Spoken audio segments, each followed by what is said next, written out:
ನಮಸ್ಕಾರ. Welcome to knowledge for life in Kannada channel.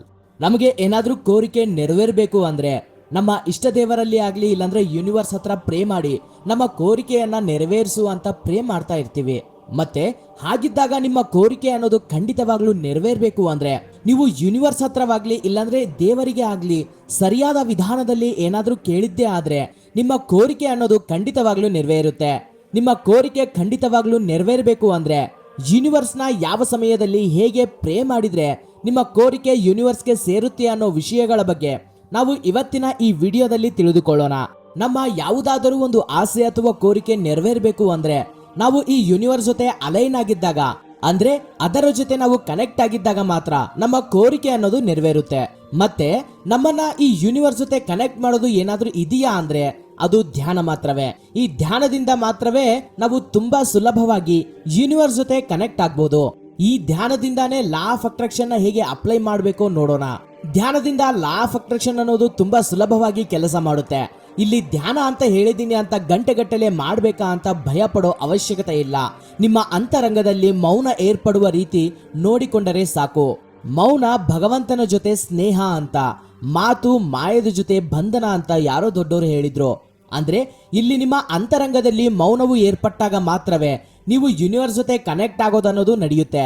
ಇಲ್ಲಿ ಮೌನ ಅಂದ್ರೆ ನಿಮ್ಮೊಳಗೆ ಪೂರ್ತಿ ಏಕಾಗ್ರತೆಯಿಂದ ಯಾವ ರೀತಿಯ ಆಲೋಚನೆ ಇಲ್ಲದೆ ಇರೋ ಸ್ಥಿತಿ ಅಂತ ಅರ್ಥ. ಹೀಗೆ ನಿಮ್ಮೊಳಗೆ ಆಲೋಚನೆಗಳಿಲ್ಲದ ಸ್ಥಿತಿಯನ್ನ ನಿಮ್ಮ ಅಂತರಂಗ ಮೌನದಲ್ಲಿ ಇರುವ ಸಮಯದಲ್ಲಿ ನೀವು ಪೂರ್ತಿಯಾಗಿ ಈ ವಿಶ್ವದ ಜೊತೆ ಕನೆಕ್ಟ್ ಆಗಿ ಇರ್ತೀರಾ. ಆದ್ದರಿಂದ ಈ ಸಮಯದಲ್ಲಿ ನೀವು ನಿಮ್ಮ ಒಂದು ಆಸೆ ಅಥವಾ ಕೋರಿಕೆಯನ್ನ ಯೂನಿವರ್ಸ್ಗೆ ತಿಳಿಸಿದರೆ ನಿಮ್ಮ ಕೋರಿಕೆ ಅನ್ನೋದು ತುಂಬಾ ಬೇಗನೆ ತುಂಬಾ ಸುಲಭವಾಗಿ ನೆರವೇರುತ್ತದೆ.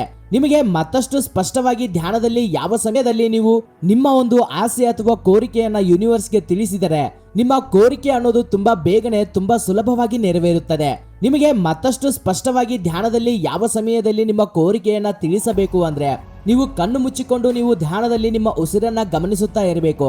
ಹೀಗೆ ನೀವು ನಿಮ್ಮ ಉಸಿರನ್ನ ಗಮನಿಸುತ್ತಿರುವ ಸಮಯದಲ್ಲಿ ನಿಮ್ಮೊಳಗೆ ಇರುವ ಎಲ್ಲಾ ಆಲೋಚನೆಗಳು ಸಂಪೂರ್ಣವಾಗಿ ಕಡಿಮೆಯಾಗಿ ಒಂದು ಪ್ರಶಾಂತವಾದ ನಿರ್ಮಲವಾದ ಮನಸ್ಸು ನಿಮ್ಮೊಳಗೆ ಏರ್ಪಡುತ್ತದೆ. ಹೀಗೆ ಏರ್ಪಟ್ಟಾಗ ನಿಮ್ಮೊಳಗೆ ಒಂದು ಶೂನ್ಯ ಸ್ಥಿತಿಯನ್ನ ಗಮನಿಸುತ್ತೀರಾ. ಈ ಸಮಯದಲ್ಲಿ ನಿಮ್ಮ ಕೋರಿಕೆಯನ್ನ ತುಂಬಾ ಸ್ಪಷ್ಟವಾಗಿ ಯೂನಿವರ್ಸ್ಗೆ ತಿಳಿಸಬೇಕು.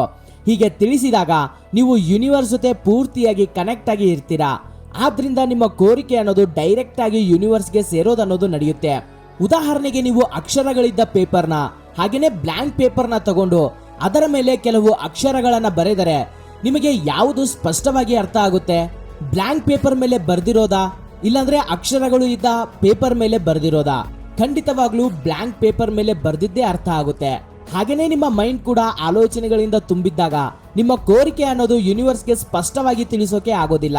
ಅದಕ್ಕೇನೆ ನಾವು ನಮ್ಮ ಮೆದುಳಿನಲ್ಲಿ ಆಲೋಚನೆಗಳ ಸಂಖ್ಯೆ ಕಡಿಮೆಯಾದಾಗ ನಮ್ಮ ಕೋರಿಕೆಯನ್ನ ಯೂನಿವರ್ಸ್ಗೆ ತಿಳಿಸಿದರೆ ಅದು ಯೂನಿವರ್ಸ್ಗೆ ತುಂಬಾ ಸ್ಪಷ್ಟವಾಗಿ ಅರ್ಥವಾಗಿ ತುಂಬಾ ಸುಲಭವಾಗಿ ನಿಮ್ಮ ಕೋರಿಕೆ ಅನ್ನೋದು ನೆರವೇರುತ್ತದೆ. ಅದಕ್ಕೇನೆ ಧ್ಯಾನದಿಂದ ಆಕರ್ಷಣೀಯ ಸಿದ್ಧಾಂತ ಅನ್ನೋದು ತುಂಬಾ ಅದ್ಭುತವಾಗಿ ಕೆಲಸ ಮಾಡುತ್ತೆ.